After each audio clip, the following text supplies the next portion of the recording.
Hello and welcome to Cricket World TV. This is Mr. Predictor. It's our final show of the World Cup and we're looking ahead to, of course, the World Cup final between India and Sri Lanka. Jim, welcome along again. You must be looking forward to the game as much as I am. Certainly am, John. I mean, it really is the culmination of, well, some would say quite a long series of one-day cricket, but it really has brought, I think, a lot of interest back to the World Cup.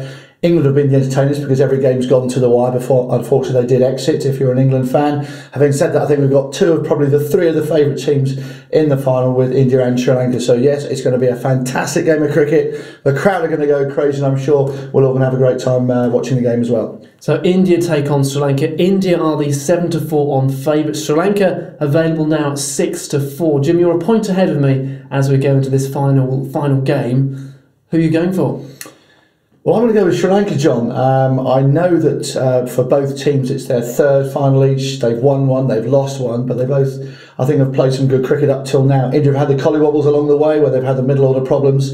Yuvraj, of course, has been in sublime form and then gets a first ball duck. So it's been an interesting ride for both teams. But Sri Lanka, I think, have yet to see the best of them. So I'm really looking for them to pull out all the stops for this final game of the 2011 World Cup. I'm going for India to become the first team to win the World Cup on home soil. I think if both teams play to their potential, India have what it takes. I just think if they bat first, they're going to bat Sri Lanka out of the game. So we're going for one each there. That's interesting. Let's move on to who's going to be the man of the match. Who do we think is going to really perform on Saturday? Well, it's difficult. I mean, this obviously, having now picked Sri Lanka, there's two Indians who I think that the whole world, I'm sure, has got their eyes on: Sachin Tendulkar and Yuvraj Singh, who, after his duck in the last match, will be looking to make amends for that. Having said that, I'm going to go with a player on the winning side, which puts me under the Sri Lankan cricketers, and I think Captain Kumar Sangakkara will lead his team to victory. I see him getting some good runs at the top of the order. His keeping's has been very good, and obviously with his captaincy as well,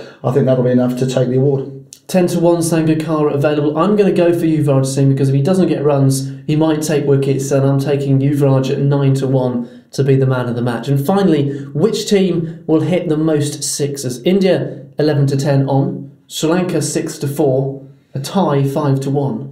Yes, well, a bit of a mismatch in the last game that we saw there with no sixes and a few sixes. I think both teams have the ability, and again, I'm going for a Sri Lankan clean sweep, John, so I can see with this predictor, I'm either going to completely lose this or be well ahead. But yes, I can see that with a bit of in 10, their positive cricket, Sri Lanka again will come through with more sixes than the Indian team put together. I'm going to go with Sri Lanka as well. I think India are playing rather reserved cricket. It's doing them enough, and I still think they're going to win, but Sri Lanka are going to go out fighting with some sixes. Maybe Murali's going to hit a six, his last shot in international cricket. That would be an exciting moment, wouldn't it? It would be a story. Thanks once again for your thoughts, Jim. Now, looking ahead to the game, if you can't watch it on a TV, do join us on cricketworld.com, live radio throughout the day. Like us on our Facebook pages where you can really get involved in all the fun and games there. All that remains for me to say is may the best team win.